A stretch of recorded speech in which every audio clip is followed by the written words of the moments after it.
Greetings and salutations, everybody. Welcome to the best damn movie-related show on the planet Earth, the John Campea Show, coming from right here on my YouTube channel. I am, of course, your host, John Campea, and it is an awesome honor and privilege, as it is every day, to have you, our international friends, gather around as we talk about our favorite things in the world, movies, movie news, TV, and streaming. And ladies and gentlemen, we are, of course, joined on this Wednesday, as we are most Wednesdays, by the vicar himself, the one and the only Mr. Robert Meyer Burnett. Robert, how you doing today, sir? Oh, John, you got to say the vicar of what? Because you gave you're me right. The existential Mr. Rogers name. I'll think.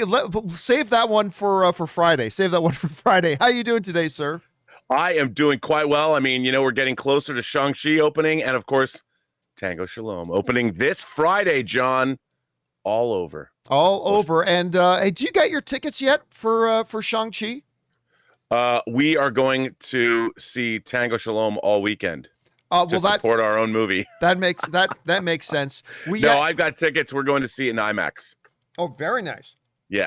Ann and I are trying to figure out a day this weekend that we can actually drive out, because we don't live in LA anymore, so that we can drive out to that landmark on Pico to try to go and check it out there when we can, because unfortunately, the premiere's not happening anymore. Thank you very much. I know. Delta variant for all that kind of stuff. But so excited, ladies and gentlemen. Just a reminder again, check to see where Tango Shalom is playing near you, and make sure you get out to see. Sorry, a drop of my drink went down the wrong pipe. John, I can say to everybody that's watching the John Campea Show right now, if you live in LA or New York and you want free Tango Shalom tickets, if you just write to press, P-R-E-S-S, at visionfilms.net, you can get free tickets if you live in LA or New York or in the surrounding areas. That is an exclusive to the John Campea Show. Free tickets, press. Say that again. Say that web address again. The web address is press, P-R-E-S-S, at visionfilms, one word, visionfilms.net, and tell them that the John Campea Show sent you. Well, and I hope a lot of you guys will take advantage of that. And listen, guys, we're happy that all of you guys are here today. Here's how today's show is going to go. We break it up into two parts. The first half of the show, we cover some predetermined topics. And then we go into the second half of the show where we take your live comments and questions. If you want to send in a live comment or question, simply use the tip link that's down in the description of this video. Click on that, or you could enter it in manually at www.streamelements.com/movieblogtv/tip. You'll be getting your comment or question read on this show or an upcoming companion video, if it's appropriate for us to use on the show. And of course, you'll be supporting the channel at the same time. And all of us involved here at the John Campea Show, thank you guys so very much for that support. And also just want to remind you guys that if you can't always be in front of a YouTube channel to watch the John Campea Show, good news, there is an audio-only version in podcast form. It is the John Campea Show podcast. It is this show in podcast form. Go and find it on your podcasting app of choice, so it is there when you need it. And thank you to everybody who already subscribes to the podcast. And we crossed some milestones recently on that, which was awfully great. So thank you guys for that. But for now, guys, let's get into our main topics here today. And how do we select our main topics on the John Campea Show? It's really simple. You guys come up with our main topics. See, whenever you come across a big topic, issue, or story that you guys feel we should cover as a main topic on the show, just go anytime 24/7 over to www.thejohncampeashow.com/contact. Once you guys get there, you're going to see a form. Fill it out with your topic or question. It's absolutely free. Hit submit, and then maybe, just maybe, you might see your submission featured as a main topic here on the John Campea Show. With that down, let's get into main topic number one. Rob, what is our first main topic today? Well, this comes from Terry Hughes. Hi, John. I know you don't normally talk about game shows, but I wanted to know if you've been following all the drama surrounding Jeopardy the last few weeks. I read today that the producer of the show, who was also supposed to be Alex Trebek's replacement as host of the show, was just fired. What is your take on the whole situation? John, I've actually been following this. So Alex Trebek sadly passed away. Good Canadian kid, by the way. Good Canadian kid. They talked to they had a number of different people they were trying out as guest hosts, but Mike Richards, people are like, who? What? Mike Richards, who was also the executive producer of Jeopardy. He has a long history in game shows. He worked as an executive producer of Wheel of Fortune, The Price is Right, and Let's Make a Deal. He was the executive producer of Jeopardy, and he was going to be the new host. But dun, dun, dun, tweets that he had made of very disparaging natures against various people were unearthed. And he immediately stepped down as the host. And he was actually then subsequently fired as by the way, it's not Mike Richards from Seinfeld. Yeah, different Michael Richards. Yeah, different Michael Richards. So he was just fired as the executive producer. So he's gone.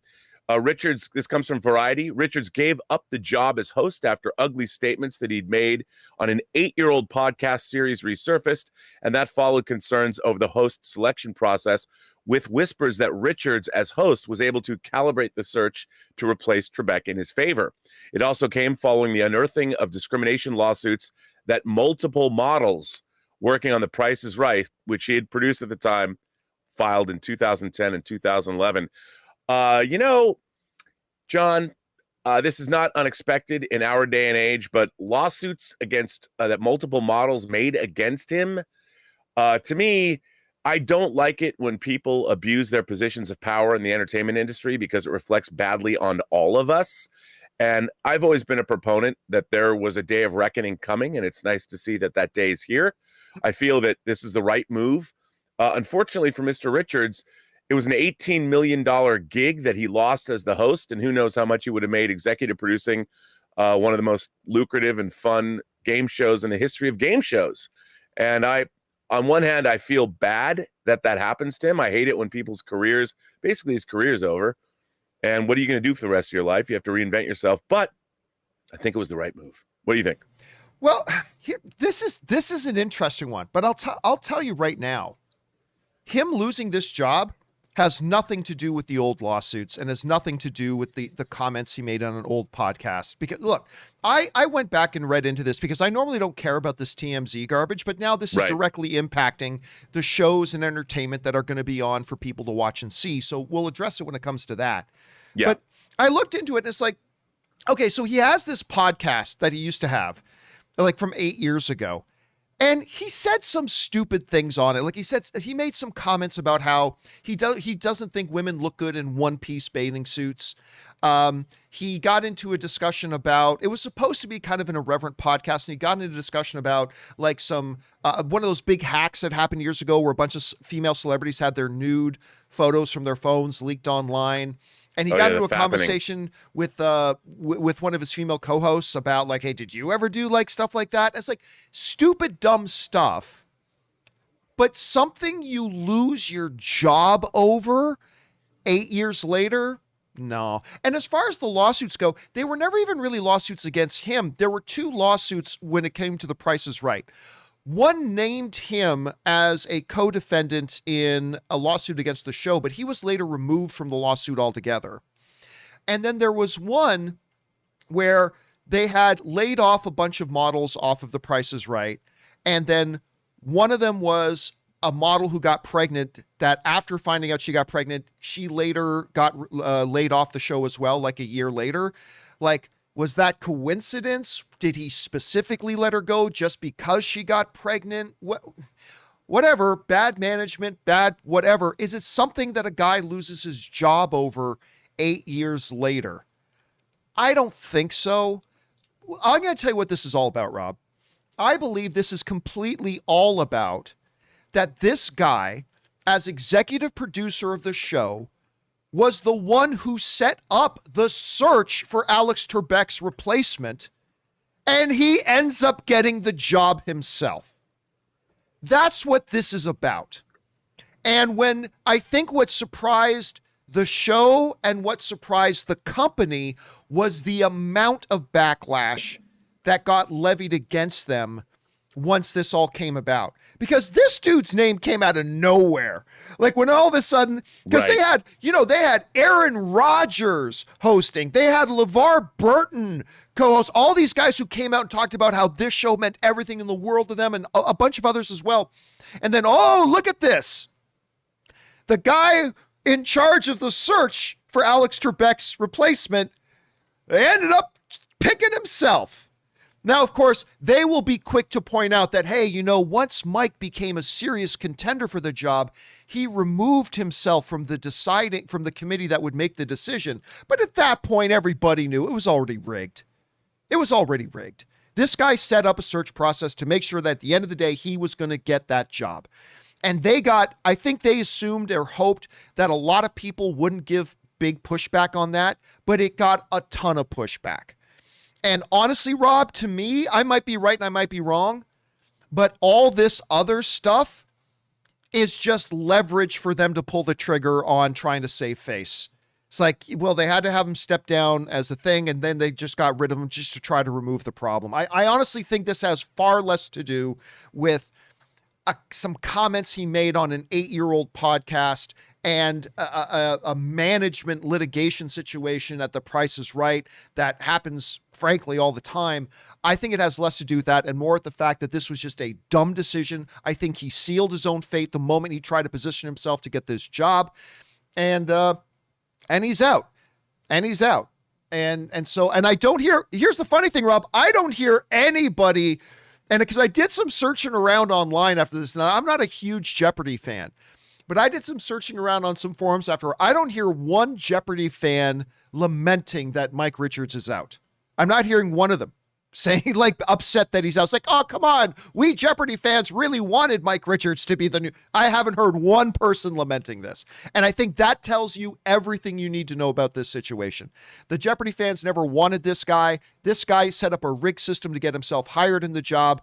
And all this other stuff is just added fuel to the fire to give them a position to justify removing him from the office altogether. And to me, that's what this is all about. And you know what? I hate saying this about anybody that loses their job. I really do. But this guy deserves it. He deserves losing this job. You got to be smarter than this to think I'm going to rig the system to set up so I get the job. Myself, when none of the fans want me as the host, I am nowhere near the most qualified guy to be the host. Yeah, he had hosted a couple of failed things in the past, but he does not have any sort of a successful track record of being a game show host.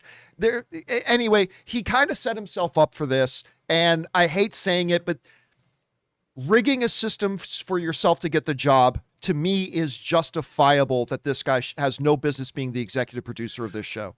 So, yeah. Don't you think, though, like, you might be right about that, but I mean, I think if that's the case, he's one of the most monumentally stupid people in the entertainment business, because clearly, obviously, it was so blatantly, I thought it was such a strange thing that even the network or the owners of Jeopardy would be like, that would be like, you know, they're making a sequel to Die Hard, and I've decided as somebody working on it, I'm going to make myself the new John McClane. You know, I'm a middle-aged white cis male, and in this day and age, that's going to sell. I mean, this Mike Richards guy, I mean, if you just look at him, he looks like he's going to sell you insurance or a used car. You know, it's not like, what did he think was going to happen? I'll tell you what they were thinking. I think Mike Richards sold the company on the idea of two things. One, that the audience is going to love that we're keeping it in-house. That somebody in the Jeopardy family is taking it over. I think he sold them on that idea. And I think he probably also sold them, or they sold themselves on the idea that, yeah, there'll probably be a little pushback, but everybody will just be so glad. The story is Jeopardy has a new host. That's going to be the story. And we'll keep our focus on Alex Trebek and honoring Alex Trebek. And any pushback will all blow over. I think they sold themselves on this idea. And I honestly think they got caught with their pants down with how much pushback they got. Yeah, you might be right about that. Just a stupid idea. Absolutely. Listen, I'm not even a guy who follows Jeopardy all that much. And the moment I read executive producer of Jeopardy gives himself the job, I thought, well, this is one of the dumbest things I've ever heard in my life. This isn't going to go over well. Yeah, me too. I mean, I wanted LeVar Burton to be the host. I mean, I was reading through the list, And there were a lot of people who came in and hosted and did. I even heard Aaron Rodgers did a really good job doing it. But LeVar Burton, everybody everywhere loved LeVar Burton doing it. And People then all grew of a up sudden, watching Reading Rainbow. and then the guy gave himself the job. The head of the search gave himself the job. I just can't believe it. Anyway, guys, question is for you. How do you feel about this? Jump on down in the comment section below and let us know your thoughts. And by the way, guys, I just want to point out that our friends Lester, John, and What Pisses Me Off all send in super chat badges in the live chat. Thank you for that, guys. Appreciate your support, dudes. All right. With that down, let's move on to main topic number 2, shall we? Rob, gosh, I wonder if you have any vested interest in this. What is our second main topic today? John, there's certain moments of joy that happen in life that you don't expect, but when they happen, you realize maybe there is a higher power up there controlling our destiny. And let's call it our manifest destiny. Sorry. The world of tomorrow says, hey, John and crew, recently Netflix has picked up the canceled NBC series Manifest for a batch of 20 episodes in order to give this show a proper final season. Obviously, this is not the first time Netflix has done something like this, but what I was wondering, what's the point? What is Netflix really getting out of just picking up canceled shows for one season? Does it really do anything for them in the long run? Well, tomorrow, it might not do anything for Netflix, but it does something for me. And that's really all that matters. No, I'm just kidding. I think this is a very interesting situation. Manifest ran for 3 years. Series creator Jeff Rake says he had a 6-year plan. I don't believe that for a minute. God bless you, Jeff Rake. You've made glorious gobbledygook in Manifest, and I was there for it every week, excited to see where you were going to take me, which was clearly off a cliff, and I loved you for it. But anyway, so a lot of shows go from network, this was on NBC, to Netflix. When Manifest went to Netflix, after it was canceled, it became their top 10. It was in their top 10 and their number 1 show around the world. And it stayed there for a very long time. So the show was actually canceled, but people on Netflix were watching it more than most of the shows on Netflix. So Netflix, which they had actually approached and tried to get Netflix to buy the show, they initially passed. And yet with the outpouring and the viewership, I mean, there was people watching, obviously had never seen Manifest before. They were watching it on Netflix. It became almost, a no-brainer. With this many people watching Manifest, they did the same thing with another NBC show called Designated Survivor. And they brought it on. So Netflix guaranteed a 20-episode 4th season, which they'll probably either split into, I would imagine, 7 or 8 episode blocks. So they'll spread it out.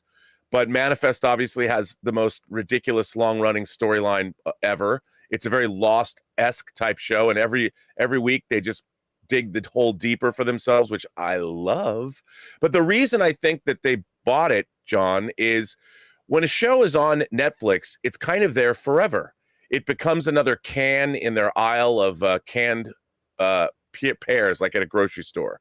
And those cans will be on the shelf forever. So Netflix has a show that people will be watching for years to come. And they don't have to worry about it. They finish off that one season. So it's not a huge investment for them. And yet they have a show that people seem to love and will come back to over and over and over again. So it makes sense for them, I think, in their economics. And Joe Blow says, you did it, Manifest fans. The Missing Plane series that was canceled by NBC will live on for one final 20-episode season on Netflix. The news comes after weeks of complicated negotiations to make it happen. John, one of the reasons they're complicated is because Manifest already had foreign deals where it was playing in various territories. Right, yeah. So Netflix will not be playing it in certain countries at first because there's other licensing deals that they have to fulfill. And they've done that before. To make it happen, but the news was made official this morning, and now fans of the show will get the proper closure they desired before the series was abruptly canceled. Oh, we're not going to get the proper closure because the series creators don't even know what that is. Appropriately, the news of the series resurrection happened on the so-called 828 day, which is when the series about the mystery flight 828 is celebrated annually. Is it? I'm a huge Manifest fan, John, and let me tell you, on my calendar, I do not have 8/28 marked as Manifest Day. I just want you to know. Even more awesome for all you Manifest nerds out there, the news broke at 8:28 a.m. Pacific time. Well, at least they're as tongue-in-cheek about this as I am about this show. John, have you ever watched Manifest? Do you like Manifest? Do you have Manifest destiny in your heart? Let's not use that term again.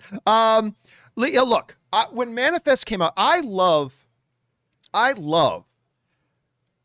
shows or movies that start off with what the hell is going on? Like, for instance, the first Bourne Identity movie, right? The first Bourne movie.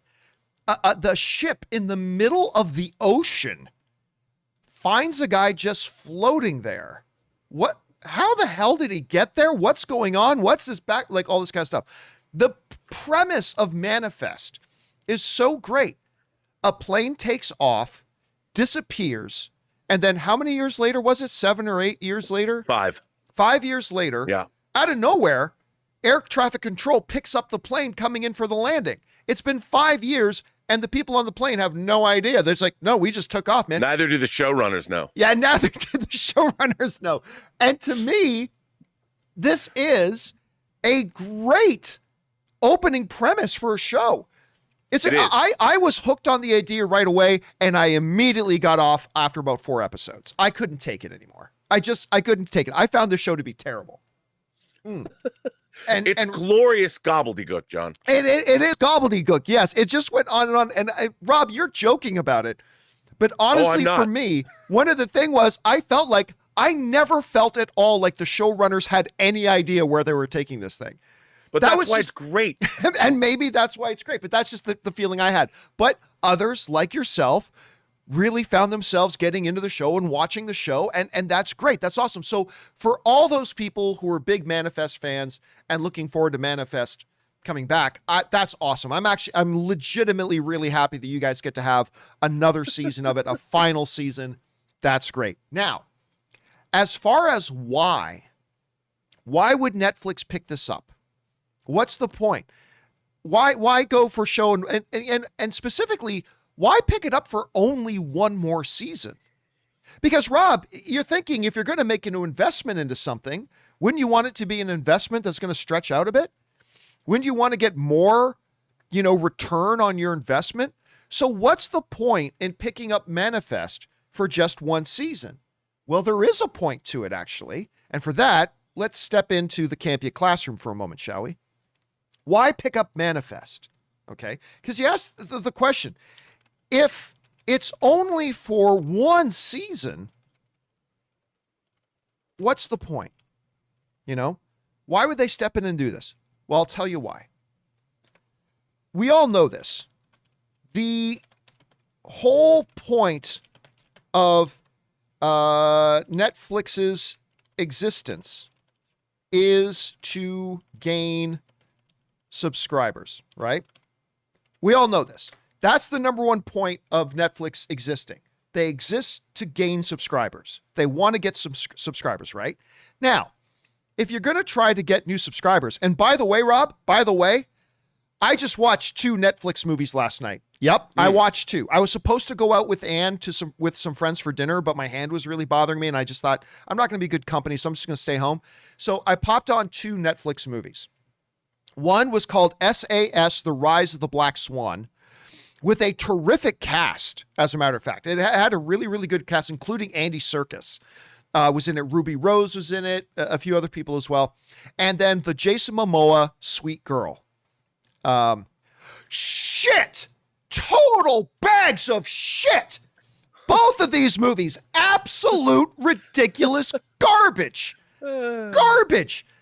Congratulations, everybody. This is your future of streaming movies. Anyway, absolute insufferable, eye-rolling, gut-wrenching, colon-emptying garbage. Anyway, so there's that. There's that, right? But Netflix, they're looking to gain subscribers. Number one, through curated content.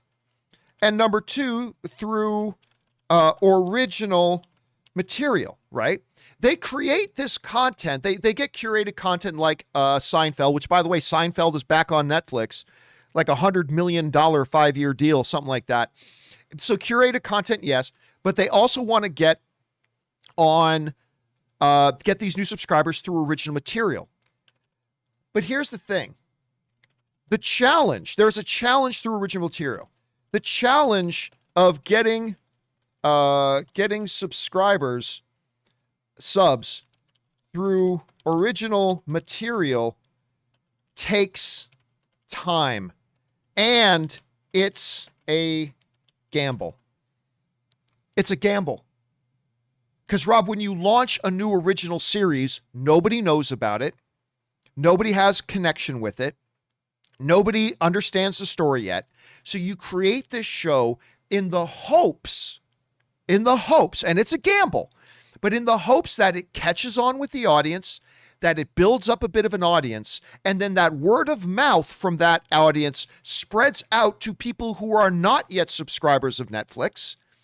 And then hopefully then it will attract people in to subscribe to Netflix. But it is, again, a gamble.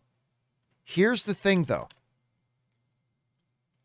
By picking up shows like Lucifer, Lucifer, Lone Survivor, and Manifest, here's what Netflix does. Lucifer, Lone Survivor, Manifest, and other shows like that, the gamble is gone.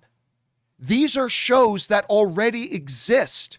These are shows that already, regardless of how big or how small, these are shows that already have existing fan bases. These are shows that already have people that follow it. They get rid of the gamble. The gamble's gone. So they know, Rob, if we go out and pick up Lucifer, because originally, remember, Rob, when they picked up Lucifer, they originally said it was only going to be for one more season, right? It was after it was wildly successful on Netflix that they decided to give it yet another season. But the whole idea of Netflix was to give it, or for Lucifer, was to give it one more season. What they were doing was brilliant, because what they did was they ensured that everybody who is a Lucifer fan that isn't yet a Netflix subscriber was going to become a Netflix subscriber. Rob, I was already a Netflix subscriber, but if I hadn't been a Netflix subscriber when Lucifer was getting its new season on Netflix, guess what? I would have been a new subscriber. And by picking up Manifest for just one more season, they're already limiting their risk. They're limiting how much of a financial investment they're making into it. And what they have guaranteed is everybody who watched Manifest that isn't a Netflix subscriber, guess what? They're going to become Netflix subscribers.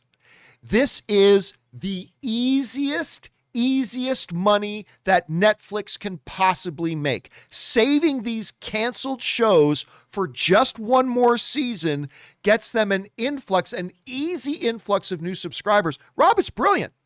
It's absolutely brilliant. And again, there's no gamble. No gamble. It is almost risk-free. So when you actually sit back and look at it, look, I had somebody say to me once, Rob, and it's true, you know, John, Netflix is just using you as a Lucifer fan. That's all Netflix is doing. By saving Lucifer, all they're really doing is using you as a Netflix fan. I'm like, hey, it's a win-win. I'm cool with that. It's a win-win. So you Manifest fans, when you hear that Netflix is just using you, just smile and say, yeah, but we're getting what we want. It is a win-win. They're getting what they want. We're getting what we want. Happiness all around. I don't know, Rob, what do you think of that? That my take on that. Well, I think you're absolutely right about that. I mean, very astute. And also using you as, of course they are. The idea of entertainment companies is to acquire properties that they can sell, or if they're pre-sold, so much the better. I thought your analysis of exactly why Netflix wants to pick up previously existing IPs that already have a fan base makes a whole lot of sense. I mean, they're not, again, it ain't show friends, it's show business. They're acquiring shows they think will generate viewership and subscriptions. That's it. That's their job. And you know what? Like you said, if you're a Lucifer fan, or in my case, a Manifest fan, unashamedly, unabashedly so, because I can't believe where the writing staff takes us every week. I'm a happy camper. I do that Peanuts dance, that da-na-na-na-na, you know, when they're all dancing together and you see Pigpen riling up all the dust. Yeah, man. I was doing the Peanuts dance when Manifest was renewed. So, but let's go one step further, because I see some people in the live chat asking, fair point, well, why not do another season of Daredevil? Like, why cancel Daredevil? Well, because of this. If you understand that by saving Lucifer, Lone Survivor, Manifest, they are reaching out and gaining new subscribers, right? And it is also almost no risk. All they're really putting up is the cost to produce one extra season of television. That's it. It's different with Daredevil. Daredevil is watched by Netflix subs. Daredevil had 3 seasons, Rob. It had 3 seasons. In Netflix's head, anybody who was going to sign up for Netflix to watch Daredevil would have done so already, for the most part. They would have done so already. It's been on, we ran it for 3 seasons. They would have signed up for it by now. On top of that, Daredevil gets more expensive to make each season, because every year that it's on, the cast want more and more money. Understandably so. Totally fair. Charlie Cox's salary demands go up. Everybody else is involved in these shows. Their expenses go up. And at some point, Netflix has to decide when is it not a ratio in our favor anymore? When is the ratio no longer in our favor? How much money are we putting into Daredevil, and are we actually getting new subscribers from Daredevil anymore? We're not getting new subscribers, really? Not many new subscribers on Daredevil anymore because everybody already signed up?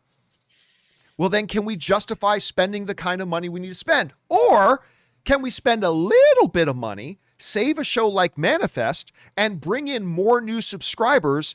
Because, Rob, that's the inconvenient truth here. This one new saved season of Manifest is going to add more new subscribers to Netflix than a 4th season of Daredevil would. Daredevil's obviously the superior show, but the reality is this is the business decision. And that's the world of streaming, ladies and gentlemen. And that's the world of streaming we're going to get moving forward. So I don't know, guys. Question is for you. Are you a Manifest fan? If you are, I'm so stoked for you guys that you're getting another season. If not, does this make you curious to check out the show? Whatever you guys are feeling, jump on down into the comment section below and let us know your thoughts. All right, guys. With that down, let's move on to main topic number 3. And our third main topic today gets submitted to us by Tyler R., who writes, "Hey, John/crew, longtime fan since the AMC Closet days." Well, thank you so much for that, Tyler. "One of my favorite movies of 2019 was Shazam. You, me, both, brother. Ever since then, I have been eagerly waiting for the second installment. Yesterday, David F. Sandberg posted a picture of it wrapping. This movie is little less than 2 years away. The impatient part of me wants to know, why is it they are releasing it mid-2023 when the film is already finished filming?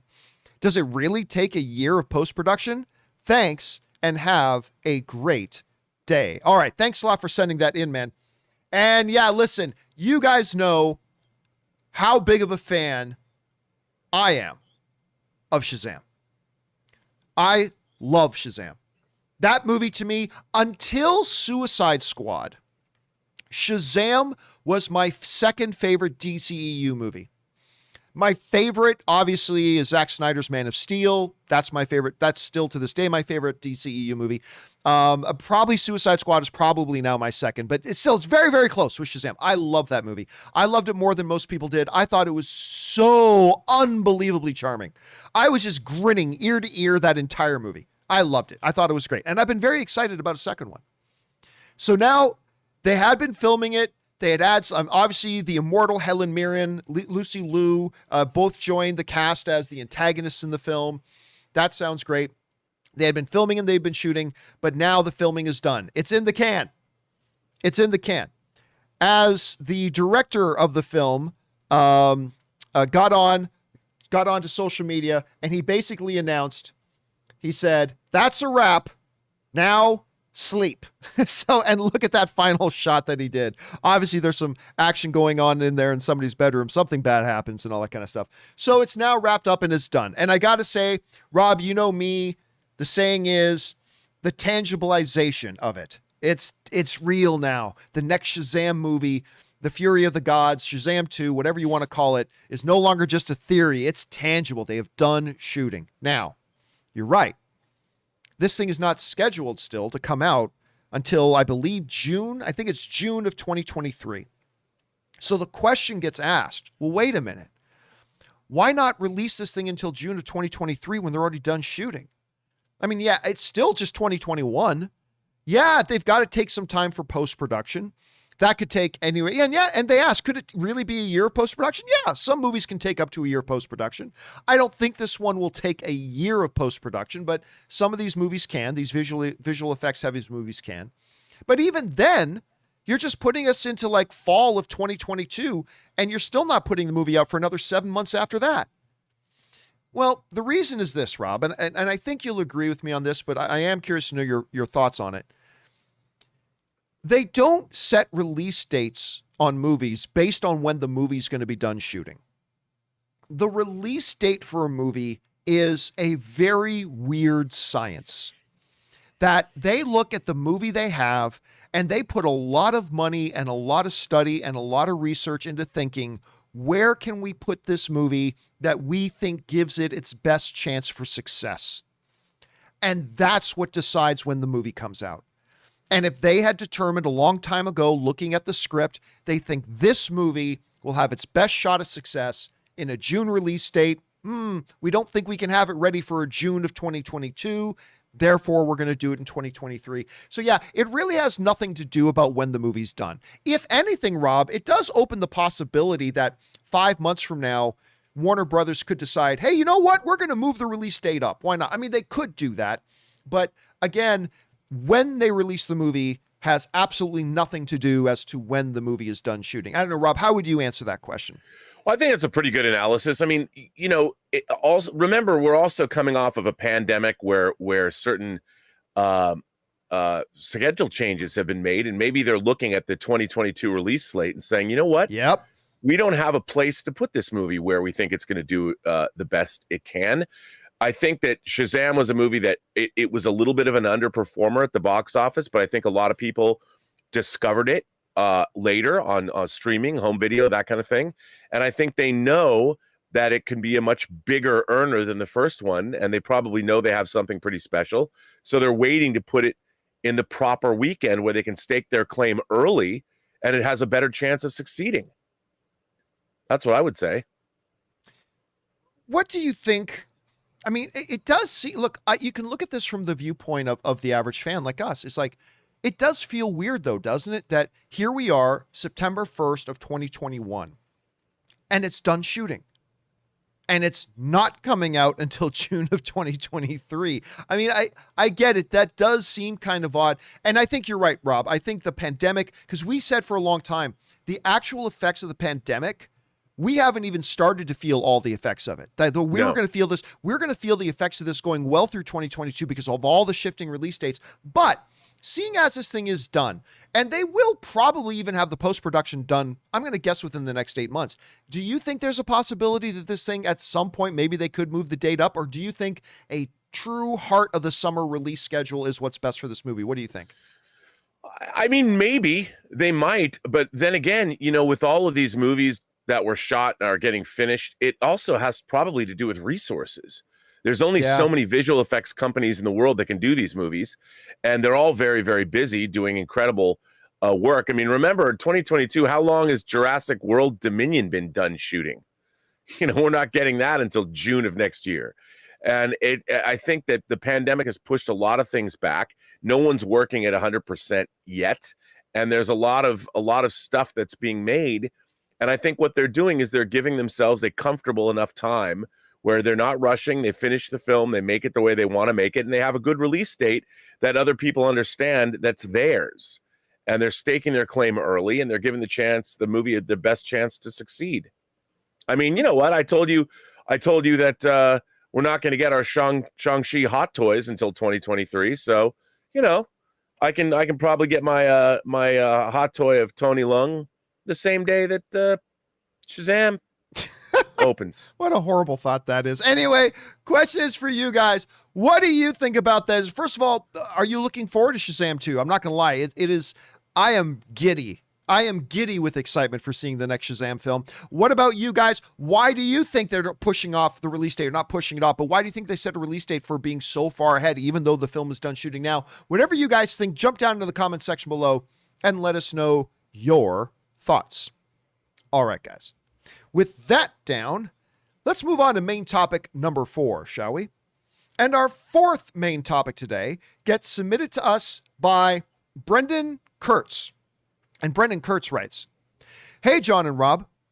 I don't think this is really surprising at all, but I thought it was interesting that a report just came out that Venom, Let There Be Carnage, just got its official MPA rating, and it's going to be PG-13. I know some of my friends were hoping for an R rating. What do you think of this rating, and do you think it will affect the quality of the movie?" All right, thanks a lot for sending that in, man.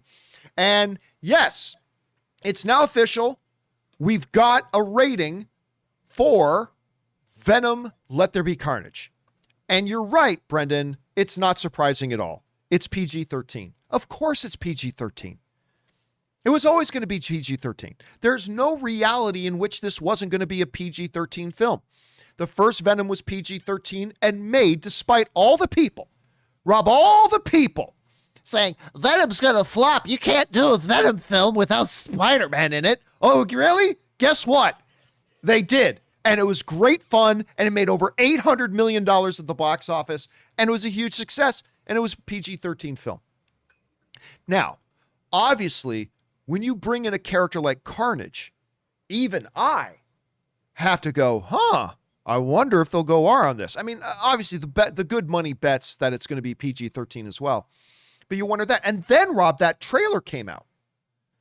And that trailer, you got Carnage pinning that guy against the thing and then, ramming one of his, spear tentacle things into the guy's mouth. And he's like sucking the guts out of him and all that kind of stuff.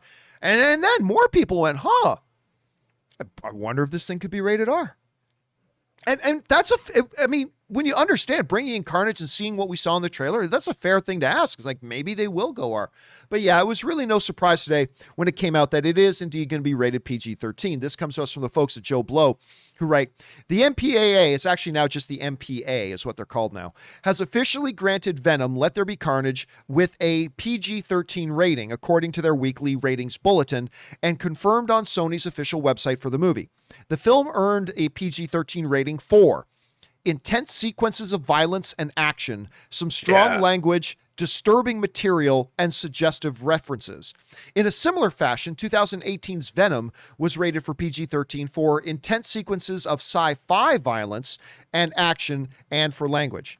While a PG-13 rating makes sense for financial purposes, since it opens the film up to be seen by more of their target demographic, a lot of fans were hoping for a more adult-oriented R-rated film, and that comes to us from our friends over at Joe Blow. Look, I've said this before, I will say it again. R rating does not make your movie better. It just doesn't. Dropping 3 more F-bombs and then showing boobies does not make your movie any better. Well, maybe for juveniles like me, but in general, it does not make your movie any better. And look, the reality is, everybody forgets that you can get away with a lot of stuff in PG-13. As long as you follow some guidelines. Don't show the blood. Don't show the blood. You could have Carnage ripping people apart. If you don't see blood splattering everywhere, you can get a PG-13. You can get look, everybody likes to look back and remember fondly the original Hellboy and Hellboy 2, The Golden Army. Guess what? You know what those are rated? They're rated PG-13. You get away with a lot of stuff. So, look, did Venom, Let There Be Carnage need to be R? We've been having this argument for a long time. No, I'm sorry. It did not need an R. The original Venom didn't need an R to be delightful and entertaining and make a hell of a lot of money. Hellboy didn't need an R rating to be good. The Dark Knight didn't need an R rating to be thoroughly entertaining and considered by some to be the greatest comic book film of all time. Venom Let There Be Carnage did not need to be rated R. I know that's an unpopular thing to say. I know the cool kids in the playground say needed to be R. I get it. That's fine. That's the cool thing to say. But the reality is it doesn't need to be R. Now, that being said, Rob, would I complain if they came out and said Venom Let There Be Carnage would be rated R? I wouldn't complain at all. Not in the least. But did it need to be that? Nah, it'll be fine. It really will. We already got a taste in the trailer that they're going to be able to get away with a lot of stuff on this. So I get it. Some people were looking forward to R. I get it. Some people are going to feel a little disappointed by that. But for me, it's like, listen, the last one was PG-13. It worked. You can get away with a lot. Financially, this makes sense. I think this is going to be a good movie. So no, I do not think this getting a PG-13 as opposed to an R is going to affect the quality of the film at all. That's just my take on it. Rob, what do you think about it? Well, I mean, I agree with you. I don't think that a rating has much to do with whether the movie's good or not. I mean, I think that people are thinking, well, I wanted R-rated violence. You know, I wanted entrails spewing across the street. I don't know. But remember, it is a Venom Carnage movie, and they do want kids to see it after all. They probably are pushing the boundaries. I can imagine that there's going to be some 8-year-old that sees this movie in the theater, and they're going to think that this is the greatest movie they've ever seen in their lives. And if it was rated R, I don't know if that 8-year-old kid could have seen this film. So I think that they're making the right choice with this. I mean, you know, it doesn't mean, like you said, this movie looks like it's a lot of fun. And, you know, if Carnage is manifesting all different kinds of weapons, I mean, I'm amused by that. I don't necessarily see him, he doesn't have to like carve people up and eat them like Hannibal Lecter did. You know, I mean, it still could be great. There's a lot of good movies with PG-13 ratings. I mean, most of them. But, I mean, look, to some people's, to play devil's advocate for a second, I mean, yeah, look, you also have some really great, like, can we imagine Deadpool not being rated R? I mean, look, I totally believe, before Deadpool ever came out, I totally believe you could have done Deadpool PG-13 and done it in such a way that it could have worked. But we all would have preferred it rated R because we know what they would have wanted it done. We know what tone that movie we would have wanted that movie to be. And now it's impossible to imagine a non-R rated Deadpool. James Gunn's Suicide Squad, right? Like, if you want to let a guy like James Gunn just go bonkers, then that's going to need an R rating, right? If you want James Gunn to truly just do whatever he wants to do and go bonkers, James Gunn is going to go R rated. That's just where he's going to go. And so that works for that. You don't need to have that for, and by the way, you know, I remember somebody pointed this out to me once. What's that comic shop? It's not House of Secrets, is it? Is it House of Secrets? The one that's on in Burbank? Yeah. It is House of Secrets. Yeah. So I remember that Amy Dallin worked at. Yeah. That Amy Dallin worked at. Right. I was in there this one time. I was talking to one guy who worked there who watched the show. And they were talking all this kind of stuff. I remember Venom came, or Carnage came. So, you know, Carnage in the comic books had always been PG-13. I mean, really, if you look at, except for a couple of special issue stuff, if you actually look at what's in the comic books, it's actually kind of PG-13 what they do. Anyway, who knows? I think it will be fine. I don't think there's anything to worry about here. So it's all good. I mean, would I have taken an R-rated Venom 2? Absolutely. But do I have any worry about it being PG-13? Not in the least. Not in the least, to be honest with you. Anyway, question is for you guys. You heard about this. What do you feel about this? Maybe you feel that a Venom Carnage would have been better served if it had been an R-rated film. Maybe you're like me. You're like, listen, I was a big fan of the first Venom, and that was PG-13. I think they can do a lot. It's going to be fine. However you guys feel about it, jump on down to the comment section below and leave us your thoughts. Okay, guys. With all that down and out of the way, let's now move on and start taking your live comments and questions. Once again, if you want to get a live comment or question on the show, just go down to the description of this video. You'll see a tip link. Click on that there, or you can enter it in manually at streamelements.com/movieblogtv/tip. You'll be getting your comment or question read on the show or an upcoming companion video, if it is, of course, appropriate for our show. And, of course, you'll be supporting the channel at the same time. So with that down, let's get into your live questions, shall we? We're going to get things started off here with James Argenta, who writes, assuming Toby and Andrew are in No Way Home, that's a big assumption. Do you think we will get a version of the Spider-Man meme like they did in the post-credit scene of Into the Spider-Verse? Honestly, I'm not quite sure what you're going for there, James. Do I think we'll get a version of the Spider-Man meme like they did in the post-credit scene of Into the Spider-Verse? I'm not quite sure I know what you're talking about. Like, I know there was the one thing where they had Spider-Man, what was that, Spider-Man 2099 or something like that, where they were doing the pointing. I don't think they'd be doing that one. Rob, do you have any idea what he's kind of talking about? I'm not really sure. Well, I'm not quite clear on what he's asking either. I mean, a post-credit scene. I mean, there's different. I have a Hot Toys figure of Spider-Man 2099, just so you know. I don't quite know what he's asking. Yeah, but maybe it's the pointing thing that tons of memes got made out of afterwards. All right, next up, we go to Nosferatu, who writes, one of my favorite stories you guys tackled on AMC Movie Talk was the moron who brought Google Glasses into a movie theater. I remember that. Oh my God, that's going back a long ways, if I remember it right. So, yeah, I remember when they were going to come out, Rob, like I think Apple and Google, they were all going to come out with their glasses that would have little heads-up displays in them, but they also had cameras built into them. And some guy, this was a long time ago, I'm trying to remember this right. Some guy tried to get away with wearing his Google glasses in the movie theater, and they wouldn't let him do it. And then he complained, I should be allowed to wear my glasses. Like, you stupid fucking moron. Yeah, you should let me bring my camera and then point it right at the screen. I remember that. Now I got to go back and remember. I got to go back and take a look at that and see if I remember that, because that was funny if I remember. Okay, next up. We've got Anonymous writes, one of two. Hey, John, I just got to say I recently got a chance to watch the new Hulu series, Only Murderers in the Building, starring Selena Gomez, Steve Martin, and Martin Short. And I got to say this show is so far is a lot better than I was expecting. It's not at all about the comedy like I thought it would be. There is more to this story. I also think the main three in this is very good. So do you have plans to watch or give the series a chance? What are your thoughts? Oh, dude, I am absolutely going to watch this. Ann and I have not had a chance to start watching yet. I don't want to watch it without her. But you put, first of all, Martin Short, good Canadian kid, from my hometown, as a matter of fact, Hamilton, Ontario, Canada. He went to McMaster University right there in Hamilton as well. But you put together 2/3 of the Three Amigos. I'll watch anything these guys do together. So I don't even need to know anything about the show, and I'm down. Rob, have you watched any of this Steve Martin Short series yet? No, but the trailer looked great. It does look great, right? I keep watching, going, I keep forgetting, and then it's weird. It's one of those things that always pops up on Facebook, like Facebook ads, and so people know I'm interested.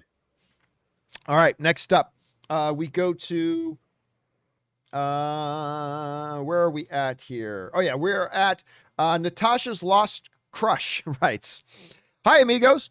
John, you prepared me for the worst regarding Black Widow's villains. Now that I watched it, I think they were kind of weak, but still okay. Even the bad MCU flick is way better than the overall average. That never ceases to amaze me. Cheers. Oh, listen, I agree with you on that. See, here's the thing. I say Black Widow, Rob, is a lower tier MCU show or MCU movie, but that's the thing about the MCU. Even their lower tier stuff is better than most stuff out there. Like, don't get me wrong, I don't think it's as bad as like Iron Man 2. I think it's definitely better than Thor: The Dark World, but still I have it down there on that lower shelf.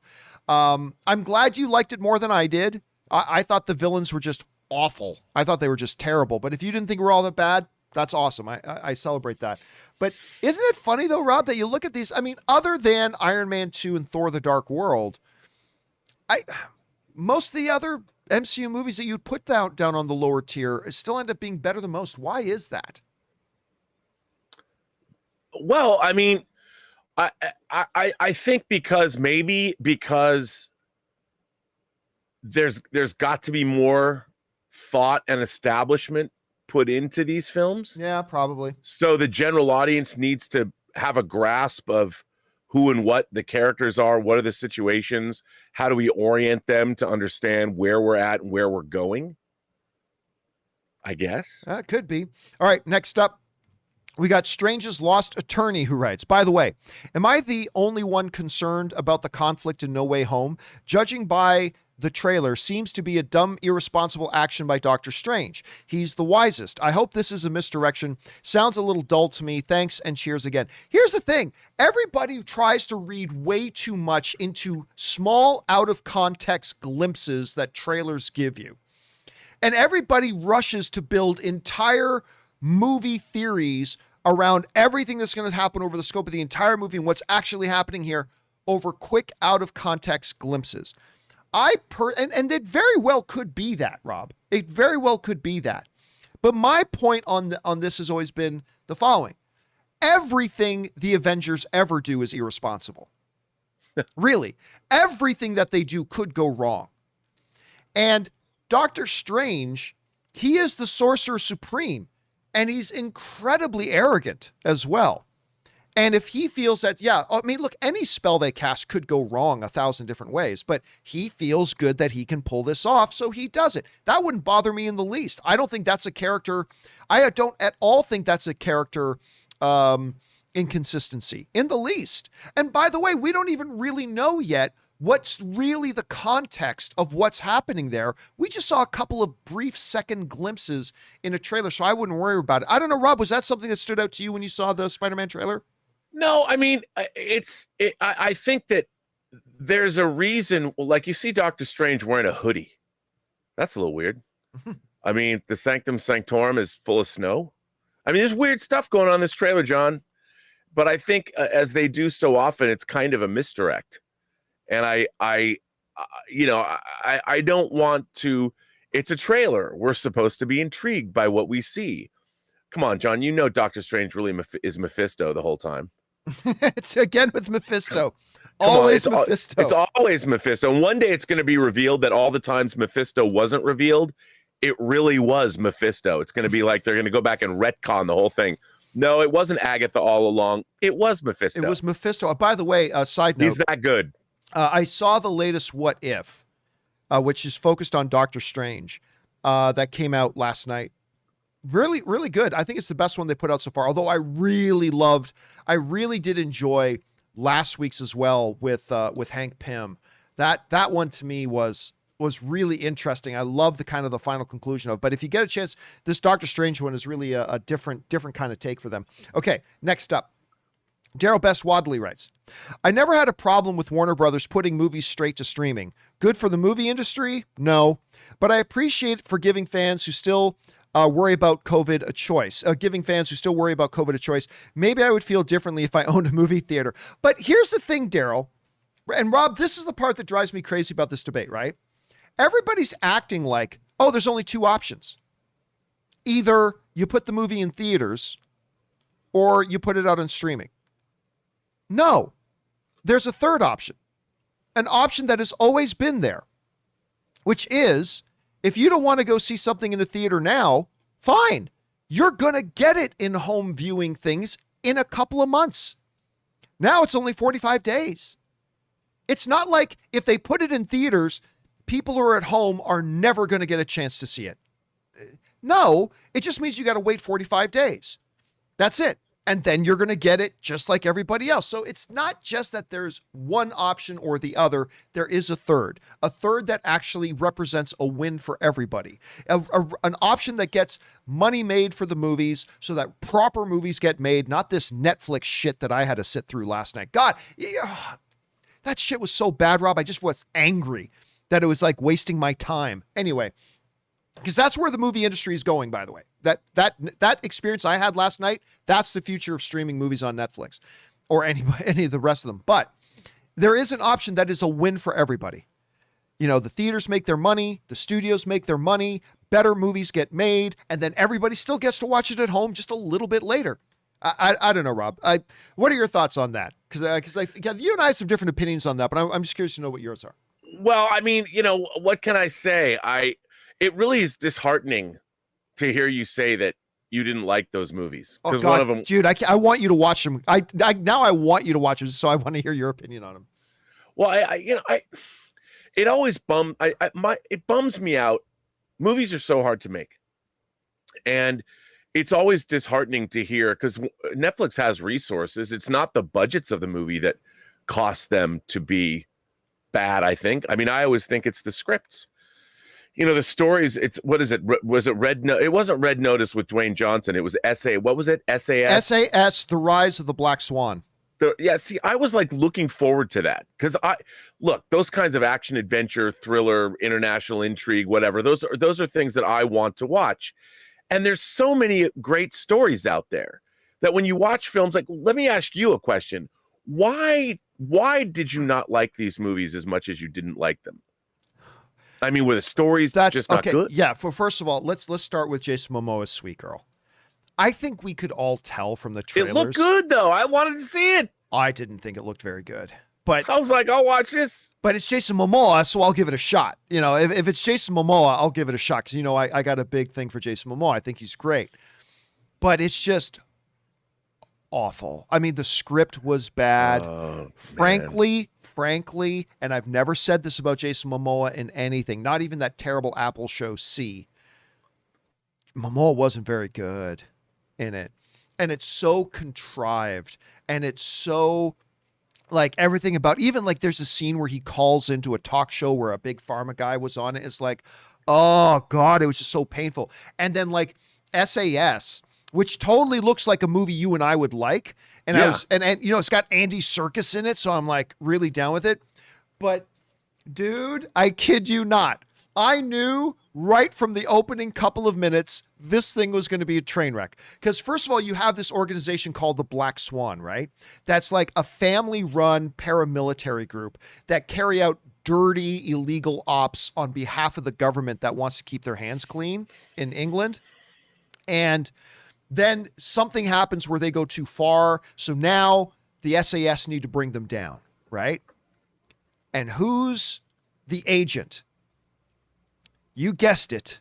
The movie starts with this good-looking, clean-cut guy who's obviously a secret agent of the SAS showing up to his palace in England. Buckingham Estate, not Buckingham Palace, but his name is Agent Buckingham. And he shows up in the opening of the movie to this giant, like, makes Downton Abbey look like a porta potty. And he shows up to his estate with his own personal Alfred. Say, your mother and father would be so proud of you. Oh, Christopher, or whatever is real. Oh, Thomas, would be so proud of you. I'm just here to pick up my mother's ring, or my grandmother's ring. And he's got this huge palace. And of course, he is also the greatest secret agent in England. And then in the midst of all this, there's a big a hostage situation, right, on this train. And in the middle of this hostage situation where people are dying left and right, he's trying to sneak this little girl out of the arena. He's trying to sneak this little girl out, and they're hiding on top of the train right now. And the little girl, is that girl on the train your girlfriend?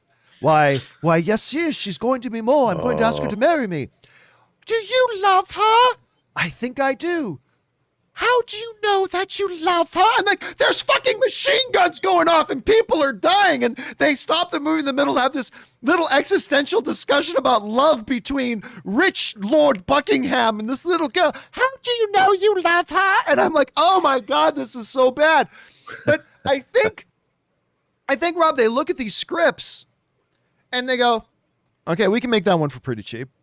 We can get a couple of not C-level names, so we can get a couple of B-level names in there.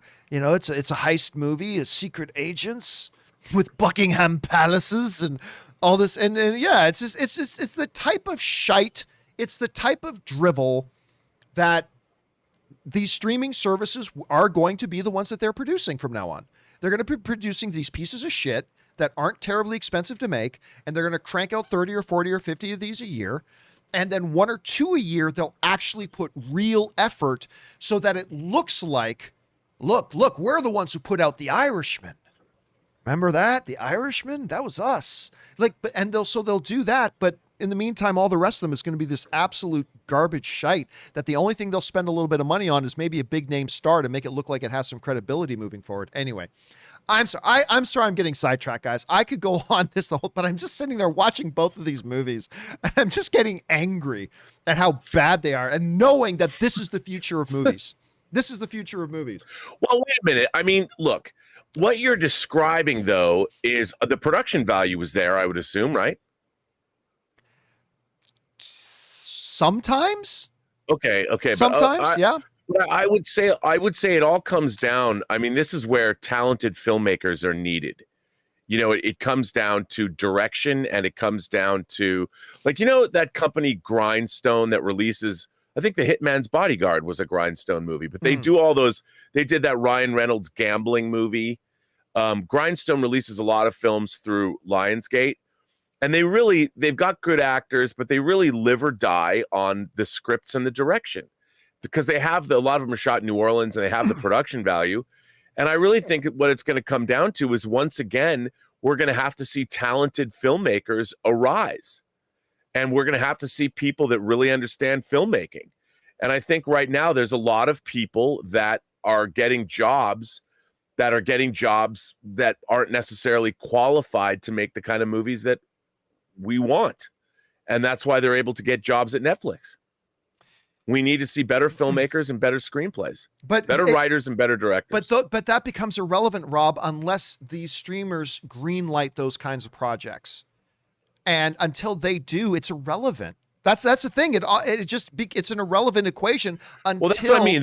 But they have to be better. The scripts have to be better. They've got to be more innovative, and they've got to be more interesting. I mean, Jason Momoa going after Big Pharma, it's like, even that in itself is kind of ridiculous.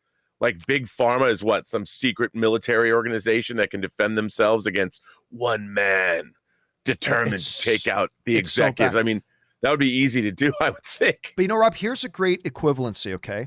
You know how we were talking a little bit about how does Daredevil not get a 4th season, but Manifest gets picked up? It's because it's the same principle. Yeah. The reason Manifest gets picked up and Daredevil season 4 doesn't is because Manifest will get them a few extra subscribers, and it's a very small financial risk. Daredevil, while it'll be much better content, that's not Netflix's concern. The fact is, a season 4 of Daredevil won't generate that many more new subscribers, and it's a bigger financial investment. So they go the route of a season 4 of Manifest. Yep. And I don't mean that disparagingly against Manifest, but I think even the biggest Manifest fans will agree that Daredevil's the better show. It's all subjective, of course, but I think most of us would agree that Daredevil's the better show. But that whole mindset, Rob, that whole mindset also translates over to their movie making decisions. It's like, okay, yeah, we could spend the extra money and bring on this filmmaker and do this, but it wouldn't have the same poster appeal, and it's going to cost us more. And really just what we need is just more content, just to keep our subscribers happy that we're just cranking out more content. As opposed to, we could spend more money with better filmmakers and better scripts that will have higher quality, even though it won't have as much of a return for us. That's just not their mindset. And it's not just Netflix. This is going to be Amazon. This is going to be Disney Plus. This is going to be all of them. And that's why I get a little bit concerned about that. Anyway, sorry. I dragged us on that for way too long. We got to get moving on here. Next up comes to us is Josh, who writes, 1 and 2. Hey, John and crew. I know and respect your opinion on the DC show Titans. I did enjoy both prior seasons, but the current Death in the Family / Red Hood storyline has been my favorite by far. I haven't had a superhero movie or show choke me up like Man. Like Man of Steel's You Are My Son moment until last week's episode with Bruce and Jason. Kern Walters and Elian Glenn really did a fantastic job. I was wondering if either Rob or Kim have watched the current season or have any thoughts of it. Yeah, I gave up on Titans after 1 season. I couldn't take it anymore. I've heard from some people that they really do like the new season. Rob, I haven't asked you. I don't remember. Have you watched Titans in the past? Are you still watching Titans today? Where are you on this right now? The Teen Titans, the new Teen Titans, the Wolfman and Perez new Teen Titans that started in basically 1980 was one of my favorite comic books of all time, my favorite team comics. And to me, I was hoping that Titans would have been the Friday Night Lights of shows with that kind of humor, that kind of heart, that kind of humanity, but still deal with real issues. That's kind of what the comic book was a great comic book with heroes and villains, but it also had a lot of heart. And there was a great familial element. The way they went dark with the Titan show really rubbed me the wrong way. That said, I do watch it, and I do get pissed off watching it, but I'm still watching it. All right. I have not watched the new season yet. Okay. Next up, thanks for writing that in, Josh. Next up, we've got Ben Campbell, who writes in. Hey, John and crew. John, I've been watching you since the AMC Movie Talk days, and I haven't stopped watching you, Sensei. Thank you, man. In regards to Shang-Chi, do you think Hurricane Ida and the destruction it has caused will have a big effect at the box office this weekend? Honestly, first of all of our thoughts, well wishes go out to everybody who's been affected by the current situation down there. Absolutely. Now, stepping back now, and just looking at it from an impassionate, just black and white point of view, the reality is it won't have that much of an effect on the box office. If this were a movie market like New York, or if it were a movie market like LA, or some giant market that represents a significant weekly percentage of the overall box office, maybe. But the fact of the matter is, like, Louisiana isn't a huge movie market. It's not one of the bigger markets. So while it'll have an effect and an impact, I don't think it will have a monster impact. I don't think it'll have a big one. Rob, what do you think about that?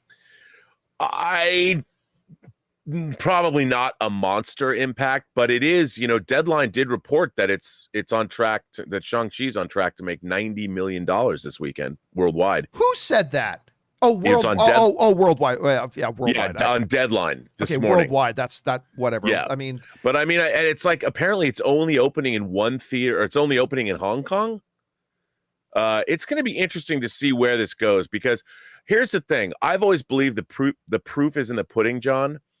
And I think you and I would both say to anyone who's interested, or maybe mildly interested in seeing this movie, if you're on the fence, this movie it's one hell of a good time at movies. Yeah. It'll make you feel damn good watching it. It is so entertaining, scene to scene, moment to moment, that it's more entertaining than a lot of movies I've seen in the last couple of years. Man, I thoroughly enjoyed this movie, and I can't wait to see it again in IMAX. By the way, our friend Todd Fayer sends in a super chat badge in the live chat. Thank you for that, Todd. I appreciate that, man. Yeah, I'm still sticking with my 45 opening weekend number. I still think 45 is the. Again, worldwide is irrelevant. Never look at worldwide opening weekend, because every movie opens in different territories and a different number of territories every week. So you're never comparing apples to apples. So I still peg the domestic opening weekend at 45. As much as I love this movie, I've said from the beginning, Rob, I think it's going to struggle at the box office for all the reasons we've already gone over. But here's hoping it'll become a pleasant surprise. All right, let's see. Next up, we've got Fang Blaze. And Fang Blaze writes, hey, John, I hope that we see Iron Man and Cap back in the MCU in the next 3 to 5 years, like you expect them to. If they come back, how large of a role do you think they would play? Smaller side character type roles, or front and center like the Infinity Saga?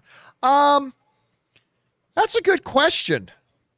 I haven't really thought about that, Rob. Look, obviously I fully expect that, whether it's next year, 2 years, 3 years, 4 years, 5 years from now, we are going to see Robert Downey Jr. back. We are going to see Chris Evans back. They will be back. But to what degree? That's a good question. I think maybe, I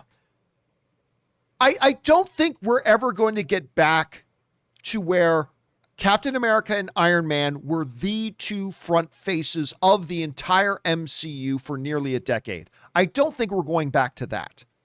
I don't think they're going to be the front men of the MCU anymore.